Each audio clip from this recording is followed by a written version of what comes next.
Fleet Commander Zivexelos stood on the bridge of his vessel, the hegemony ship Dominant Claw. His compound eyes reflected the blue-green planet that filled the view screen. Earth, the home of the newest species to join the galactic community. Primitive world, he chittered to his second-in-command. Yet the Council insists we evaluate them properly. 5 years had passed since humans made first contact with the galactic hegemony. In that time, they had been classified as a minor species with developing technology. Zivexelos had reviewed the reports. Humans had only achieved faster-than-light travel 30 years ago. They had only united their planet under a single government 15 years ago. By hegemony standards, they were infants. "Sir, we're receiving a transmission from the Earth Orbital Station," said Communications Officer Pelvor. Zivexelos straightened his 8-foot frame. All 4 of his arms adjusted his ceremonial armor. First impressions mattered, even with lesser species. "On screen," he ordered. The image of a human female appeared. She wore a dark blue uniform with silver markings on the shoulders. "Fleet Commander Zivexelos, I am Captain Lisa Morgan of the United Earth Defense Force. Welcome to Earth. We are honored by your diplomatic visit." Zivexelos clicked his mandibles in the hegemony gesture of acknowledgement. "Captain Morgan, the hegemony extends his greetings. We look forward to evaluating your world's readiness for further integration into the galactic community." Captain Morgan smiled. The expression still seemed strange to Zivexelos. Humans showed their teeth when pleased, unlike most sensible species who kept their weapons hidden. "We have prepared accommodations for you and your staff on our orbital station. When would you like to begin your tour?" Zivexelos had studied the mission briefing carefully. Standard procedure was to inspect industrial centers, government facilities, and technological institutes. But he had a different interest. "Captain, I understand your species maintains military training facilities. I wish to observe your primary academy for military officers." On screen, Captain Morgan's expression changed slightly. Zivexelos noted the tightening around her eyes. Concern. Surprise. Human expressions were still difficult for him to read perfectly. "That's an unusual request, Commander. May I ask why you're interested in our military academy?" The hegemony believes understanding a species' approach to defense reveals much about their culture. Zivexelos replied smoothly. The truth was more calculated. Military inspection would reveal human weaknesses most clearly. After a brief pause, Morgan nodded. "I'll need to consult with UEDF Command, but I don't foresee any problems. We're quite proud of our West Point Academy. It has a history dating back over 300 Earth years." Zivexelos found this amusing. His own species had been spacefaring for 5,000 years. What could humans possibly teach in their brief existence? "I will bring 2 officers with me, Science Analyst Trelvok and Security Chief Kormas." "Very well, Commander. We'll make arrangements. Please prepare for docking with our station in 30 minutes. After the transmission ended, Zivexelos turned to Science Analyst Trelvok. "Begin preparations for detailed observation. Document all human military capabilities, particularly their weaknesses." Trelvok lowered his head in submission. "Do you expect to find anything of value, Commander?" "Unlikely. But the hegemony expands through knowledge. Even primitive species can occasionally surprise us." Zivexelos clicked his mandibles in amusement, "though I doubt humans will." Security Chief Kormas approached, his heavy armored form making the deck plates vibrate slightly. "Should I prepare combat equipment, Commander?" "Unnecessary. Humans are physically weak and technologically behind us by centuries. Standard protocols will be sufficient." As the dominant claw moved into docking position, Zivexelos reviewed humanity's military history on his datapad. Brief, violent conflicts scattered across their planet. Primitive weapons evolving into slightly less primitive weapons. Nothing that could threaten the hegemony. Little did Zivexelos know that his assessment of humanity would change dramatically in the days to come. The tour he was about to undertake would shake his confidence in hegemony's superiority and force him to reconsider everything, He thought he knew about this young species from the edge of the galaxy. Gray clouds hung low over the Hudson River as the transport shuttle descended toward West Point Military Academy. Rain fell in heavy sheets, drumming against the shuttle's hull. Zivxalos watched through the view screen with mild discomfort. His species preferred dry, warm environments. Weather conditions are suboptimal, science analyst Trelbach noted, consulting his atmospheric scanner. Visibility reduced by 62%. Temperature uncomfortably low. Captain Lisa Morgan smiled from the pilot's seat. Just a normal autumn day in New York State, I'm afraid. The shuttle landed on a flat concrete pad. Through the rain, Zivxalos could see a group of humans waiting, standing perfectly still despite the downpour. They wore dark uniforms with rain gear that seemed inadequate for the conditions. "They stand in the rain?" Cormaz asked, his voice betraying surprise. "Of course," Captain Morgan replied. "A little water doesn't hurt anyone." The alien delegation exited the shuttle. Immediately, the cold rain struck Zivxalos' exoskeleton. He suppressed an instinctive flinch. The shuttle door sealed behind them. No retreat possible without showing weakness. A tall human male with gray at his temples stepped forward. "Fleet Commander Zivxalos, welcome to West Point. I am Commandant Frank Daniels." Beside him stood a human female with dark skin and short hair, Professor Olivia Wright, Academy historian.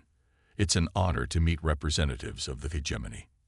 Zivxalos performed the formal greeting gesture with his upper right arm. Water dripped from his chitinous elbow. "The honor is ours, Commandant. We look forward to observing your facility." Commandant Daniels gestured toward a stone building nearby. "Let's get you out of this weather. We've prepared a tour that should give you a comprehensive understanding of our operations." As they walked, Zivxalos observed the academy grounds.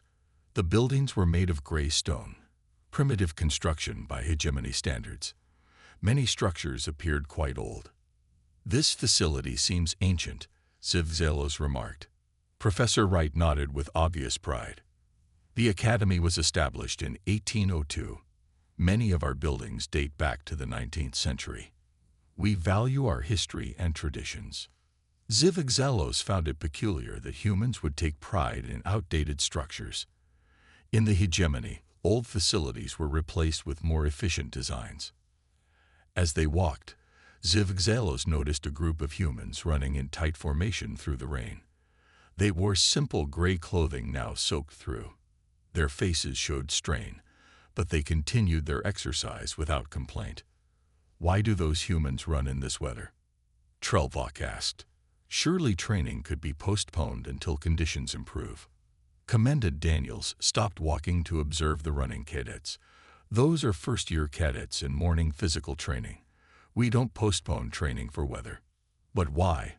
pressed Zivxalos. "Efficiency would be improved in better conditions." "Commander," said Daniels, his face serious, "we don't control the conditions of battle. Our cadets train in heat, cold, rain, snow, day and night. The enemy won't wait for good weather." Zivxalos felt his antennae twitch with interest. This was unexpected.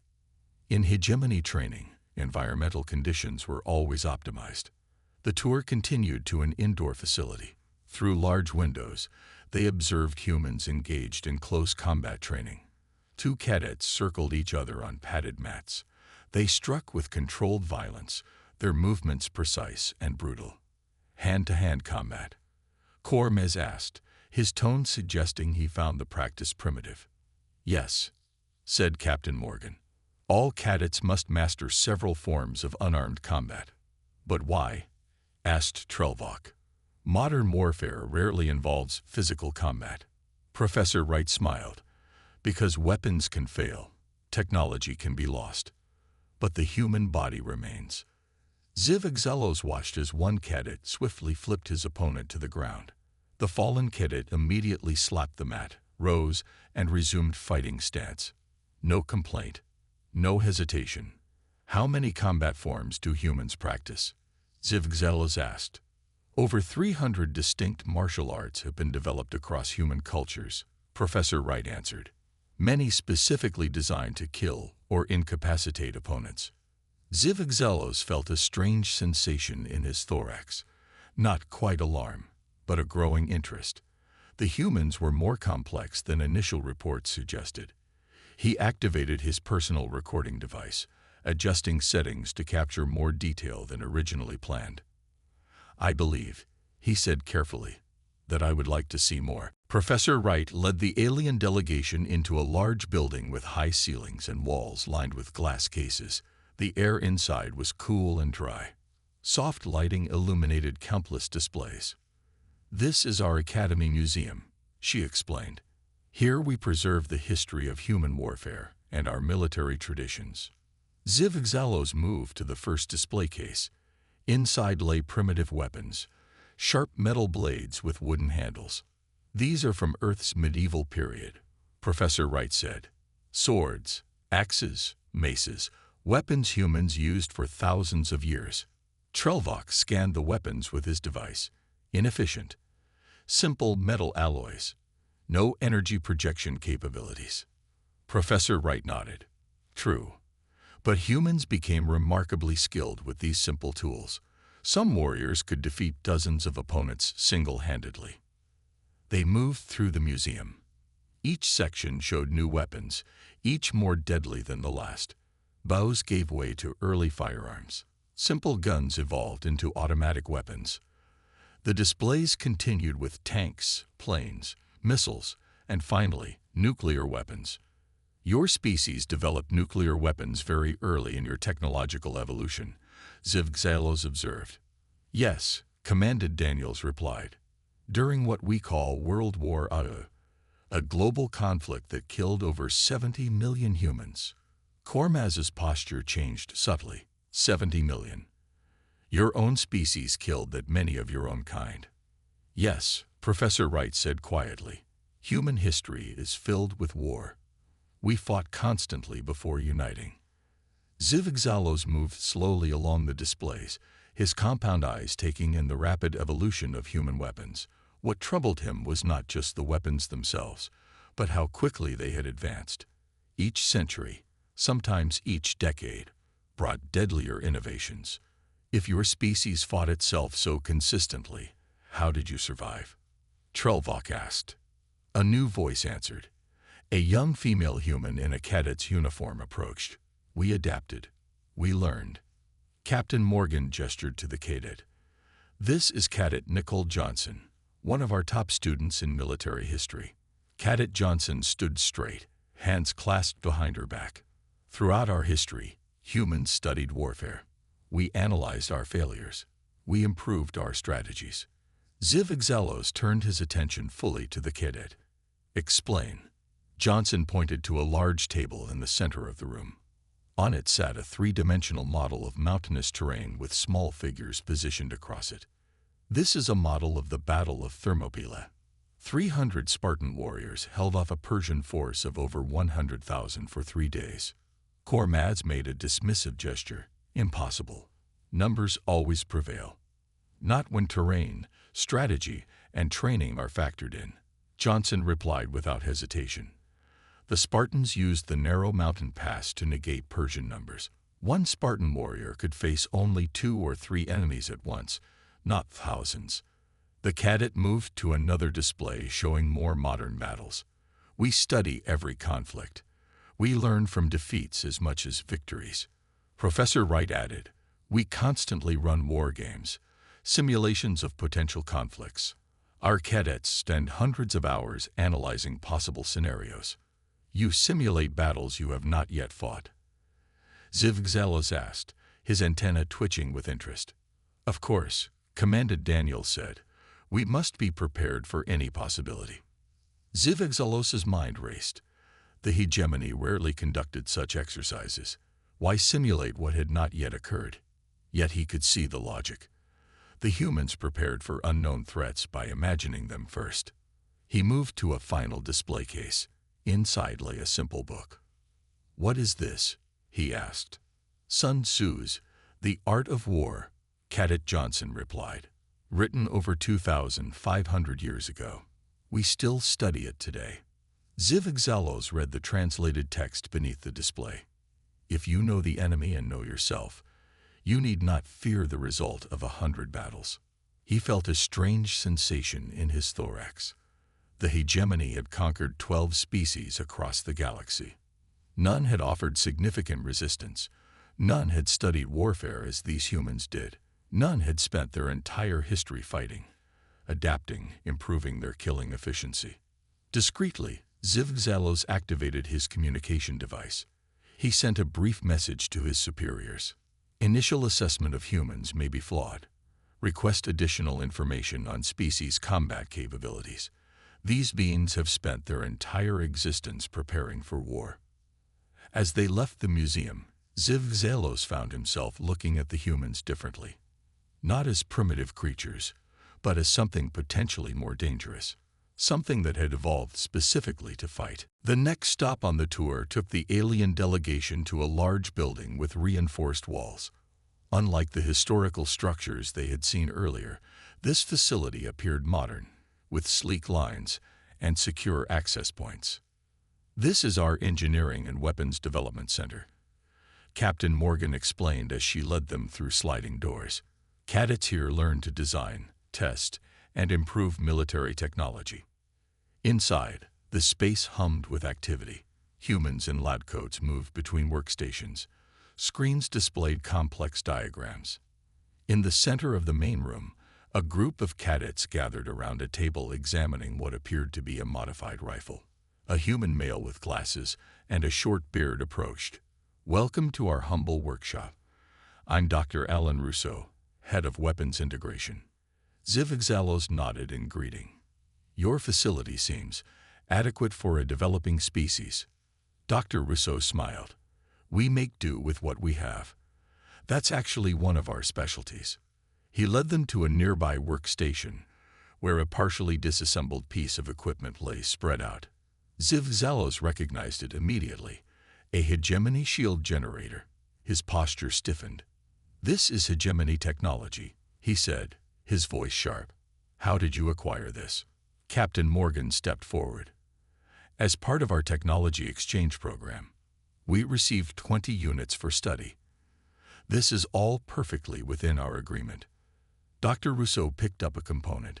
"What's interesting is how we've been able to modify it. Eric, could you explain your project?" A young human male stood up from a nearby desk. "Sir, I'm Cadet Eric Sanchez. For my senior project, I've been working on integrating hegemony shield technology with our existing combat systems." Trelvok moved closer, scanning the components. "But these power couplings have been completely redesigned." "Yes," Cadet Sanchez replied. "Your original design was efficient, but required specific power sources. We've modified it to work with our standard battlefield generators." Zivigzalos felt a chill run through his exoskeleton. The hegemony had provided only basic shields as a diplomatic courtesy. The humans were not supposed to be able to modify them so easily. "How long did this adaptation take you?" he asked carefully. "About 3 weeks," Dr. Rousseau answered casually. "Eric here has a talent for reverse engineering." 3 weeks. The hegemony had estimated it would take humans years to fully understand the technology, let alone modify it. Dr. Rousseau guided them to another station. "Here's something you might find interesting. We've been applying what we learned from your communication systems to improve our own battlefield networks." On a screen, Zivigzalos saw a simulation of human soldiers with integrated communication systems, clearly inspired by hegemony designs, but smaller, more efficient. At the far end of the lab, something even more disturbing caught his attention. A human was testing what appeared to be a standard Earth rifle, but it fired energy pulses similar to hegemony weapons. "What is that?" Kor Maz demanded, pointing at the weapon. Captain Morgan seemed hesitant. "That's a classified project." Commandant Daniels stepped in. "I believe we can share the basics. It's a hybrid weapon system that adapts principles from your energy weapons, but uses our own power sources." The human demonstrating the weapon noticed their attention and approached. "Sir, permission to explain the modifications." At Daniel's nod, the cadet continued. We noticed that hegemony armor is highly resistant to kinetic impacts, but has frequency vulnerabilities to certain energy wavelengths. This weapon combines a physical projectile with an energy envelope that defeats both protections. Zivixalos felt his mandibles tighten. The weapon was specifically designed to penetrate hegemony defenses, and it appeared to work. "You've created weapons to use against the hegemony?" he asked, struggling to keep his tone neutral. Dr. Rousseau shrugged. "We create weapons to use against any potential threat. It's just good planning." Trelvok was examining a nearby workstation. "Commander, they've also modified their vehicle armor with regenerative properties based on our medical technology." Zivixalos moved through the lab, taking in more examples of human innovation. Each station showed the same pattern. Humans taking alien technology, understanding it rapidly, and improving upon it in ways the original designers hadn't considered. "Your species adapts quickly," he observed to Captain Morgan. "We have to," she replied. "Throughout our history, we've rarely had the advantage of superior numbers or resources. We learn to make do, to improvise, to find unexpected solutions." As they left the engineering center, Zivixalos noticed something about the human designs that troubled him even more than their rapid adaptation. Nearly every system had redundancies, backup systems for critical function. "Why do you build multiple systems that do the same thing?" he asked Dr. Rousseau. "It seems inefficient." The human smiled. "Because in battle, things break. We design everything with the assumption it will be damaged. The question isn't if systems will fail, but when." Zivixalos felt his antennae droop slightly. Hegemony designs prioritized efficiency and performance. The idea of deliberately building redundancy for failure scenarios was unsettling. These humans didn't just adapt technology. They adapted it specifically for war. After lunch in the Academy dining hall, where Zivixalos observed cadets eating quickly while reviewing study materials, Captain Morgan led the delegation to a different building. This one had few windows and extra security measures at the entrance. "This is where we conduct psychological training," Captain Morgan explained as they passed through a security checkpoint, an important part of military education that many overlook. Inside, they were greeted by a human female with short gray hair and intense eyes. She wore a uniform with different markings than the others they had met. "Fleet Commander, this is Major Patricia Clark, head of our Combat Psychology Department," Commandant Daniel said. Major Clark did not smile. "Welcome to where we build the minds of warriors." The first room they entered contained several cadets sitting in a circle. They were engaged in an intense discussion while an instructor observed silently. "What training occurs here?" Zivixalos asked. "Unit cohesion exercises," Major Clark replied. "We're teaching these cadets to function as a team under stress, to trust each other with their lives." Trelvok tilted his head. "This seems inefficient. Why not simply give orders and expect obedience?" Major Clark's expression hardened slightly. "Orders are important, but human soldiers fight hardest for each other, not for commands, not for countries, but for the person next to them. We call it brotherhood, sisterhood, the bond of warriors." Zivixalos watched the cadets, noting the intensity in their interactions. This was different from hegemony training, where obedience to superiors was the only relationship that mattered. They moved to another room where cadets were engaged in what appeared to be a combat simulation. The humans moved through an obstacle course while instructors shouted at them, threw loud noises and flashing lights at them, even sprayed them with water. "This seems needlessly harsh," Kormaz observed. A tall, muscular human approached from the side of the room. "Nothing about combat is gentle, sir." Major Clark nodded to the man. "This is Sergeant Gregory Bennett, one of our survival instructors." Sergeant Bennett gestured to the training course. "These cadets are learning to think clearly during chaos, to make decisions when everything around them is designed to prevent clear thinking." Zivixalos watched as one cadet helped another who had fallen. Together, they continued through the course despite the obstacles. Do all human military personnel receive this training? He asked. Basic versions, yes, Major Clark answered. But some go much further. We have special forces who train for years to operate behind enemy lines, in the most extreme environments, often without support. They continued to another area where cadets were in small isolation rooms. Through observation windows, Zivzelos could see humans sitting perfectly still, enduring what appeared to be uncomfortable conditions. What is happening here? He asked. Sergeant Bennett's face showed no emotion. Capture training. These cadets are learning how to endure if they become prisoners of war. Trelvok's antenna twitched nervously. You train them to be captured. In the hegemony, we expect warriors to fight to the death. We prefer they fight effectively, Bennett replied. Sometimes that means surviving capture, revealing nothing to the enemy, and either escaping or waiting for rescue. How long do they endure this? Zivzelos asked, noting the temperature in the rooms appeared quite cold. This beginner exercise, 48 hours, Major Clark said casually. Advanced training is much longer and more intense. Zivzelos felt his mandibles click together involuntarily. Hegemony soldiers were not trained for capture. The concept of continuing to resist after defeat was alien. In the next area, they observed a different kind of exercise. Cadets navigated a field carrying wounded comrades on their backs, refusing to leave them behind despite the obvious physical strain. We call this a loyalty exercise, Major Clark explained. No one gets left behind, even if it endangers the mission. Corps Maz asked. The mission includes bringing everyone home, Bennett said firmly. As they moved through more training areas, Zivzelos noticed Corps Maz had begun taking detailed notes in his datapad.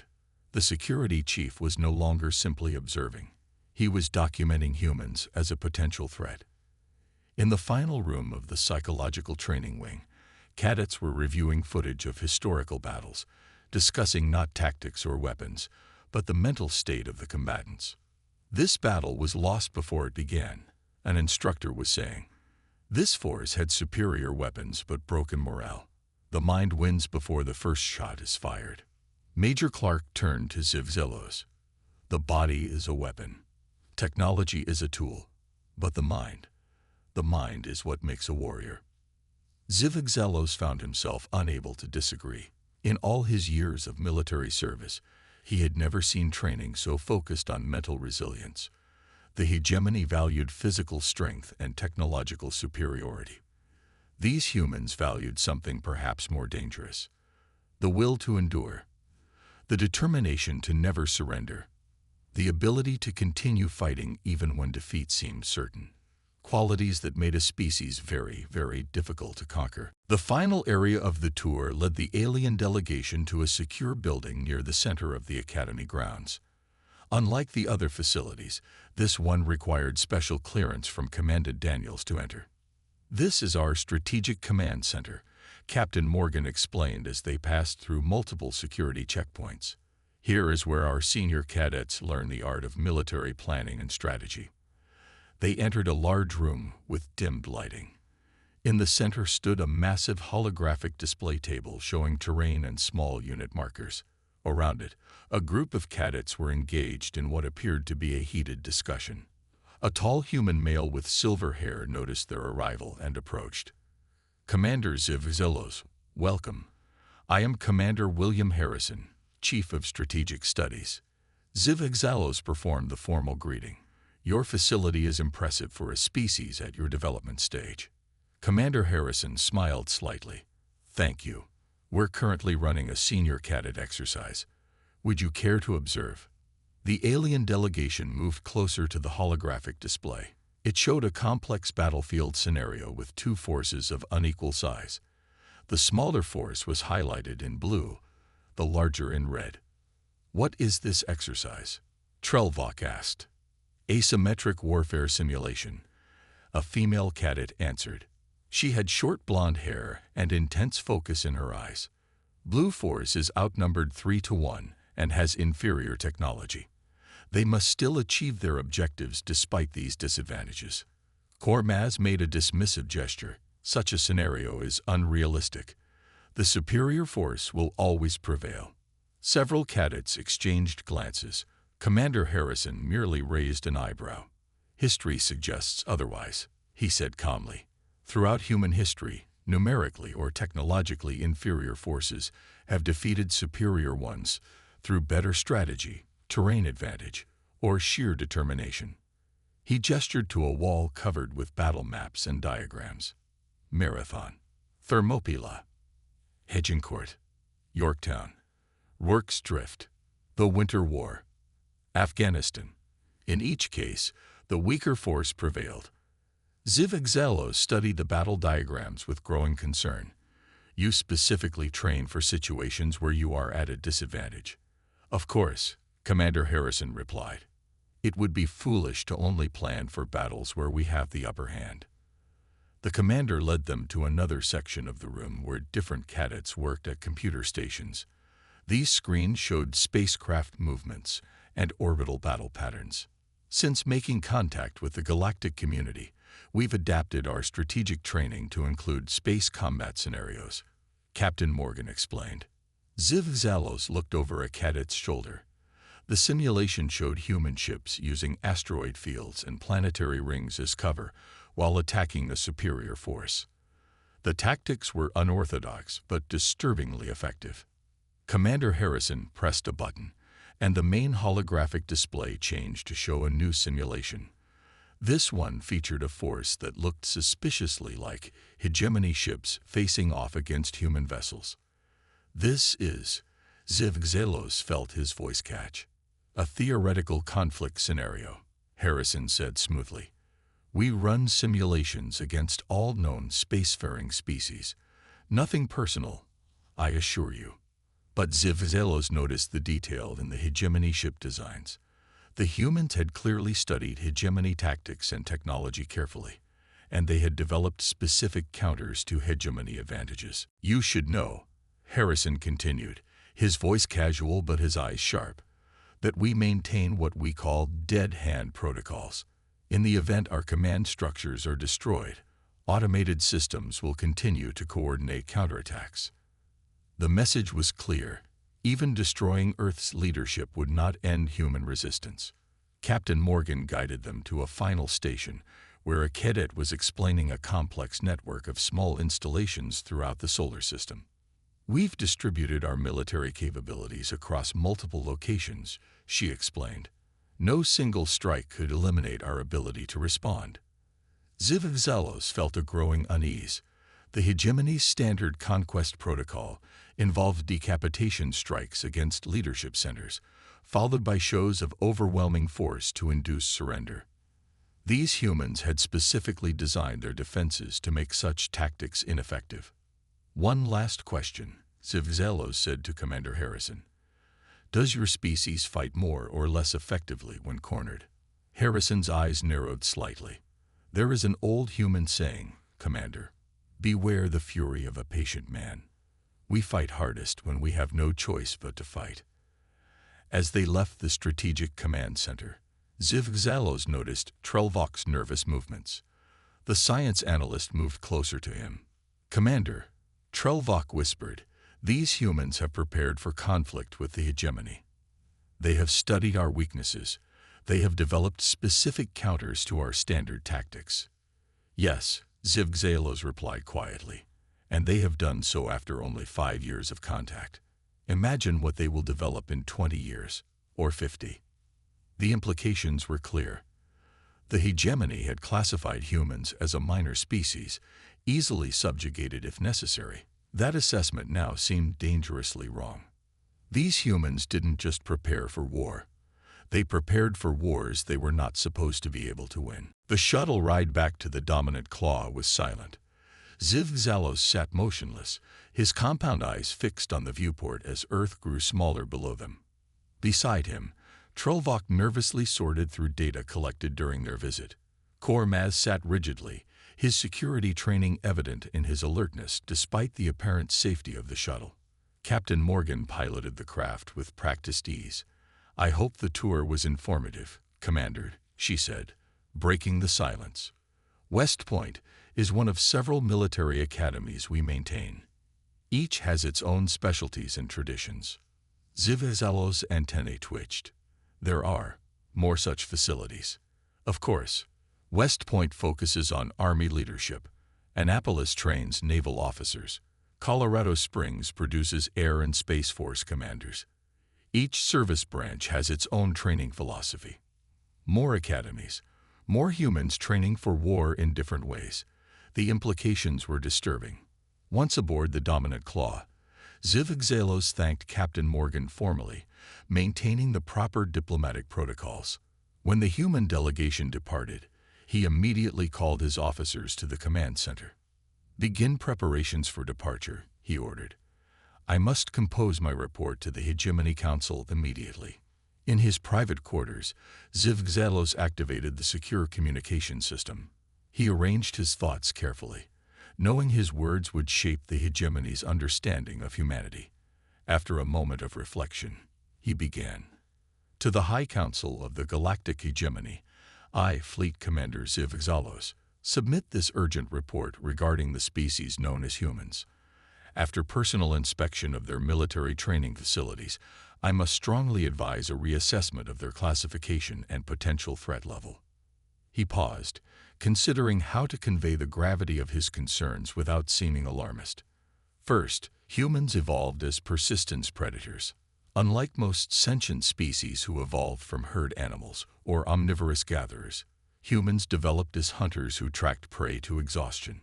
This evolutionary path created a species with remarkable endurance and determination. He attached data files from Trellvox analysis. Second, their history is defined by constant warfare. While most species experience periods of conflict followed by long eras of peace, humans have engaged in continuous armed struggle throughout their recorded history. This has created a species with an unprecedented institutional knowledge of combat. Ziv Excelos felt his inner membranes flutter with concern as he continued. Third, their rate of technological adaptation exceeds all hegemony projections. Humans have already modified hegemony technology provided through diplomatic exchange. Most concerning, they have specifically adapted this technology to counter our own capabilities. He included footage from the Weapons Development Lab. Fourth, their psychological makeup appears uniquely suited for conflict. Unlike hegemony forces who value hierarchical command and technological superiority, humans emphasize unit cohesion, individual initiative, and psychological resilience.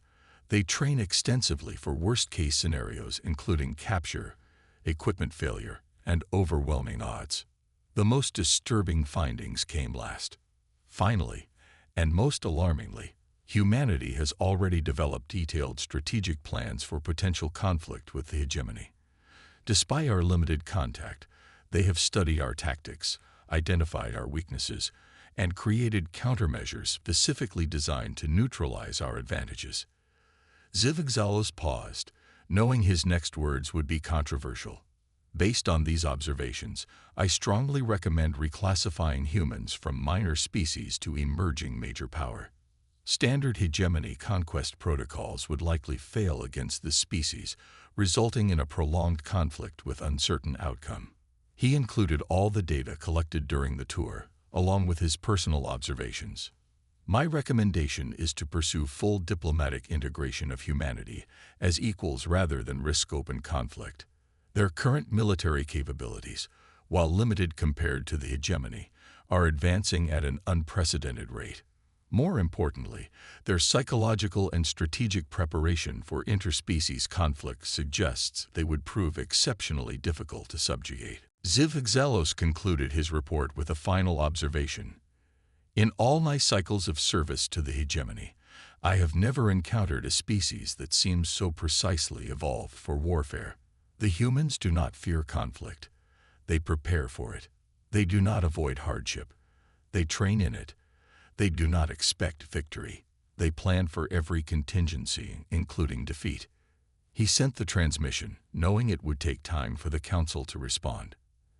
As he stared out at the blue-green planet below, Ziv Excelos felt something he had rarely experienced in his long military career: doubt. The hegemony had expanded across the galaxy, incorporating or subjugating dozens of species. Always, the pattern had been the same: shock and awe followed by inevitable surrender. But these humans, they expected the shock. They planned for the awe. And surrender seemed entirely absent from their thinking. Navigation. He called over the ship's communication system. Set course to return to hegemony space. We have much to report. As the dominant claw began its departure sequence, Zivxelos took one last look at Earth. Such a small planet. Such a young species. Such a dangerous potential enemy. Or perhaps, if the Council heeded his warning, a valuable ally instead.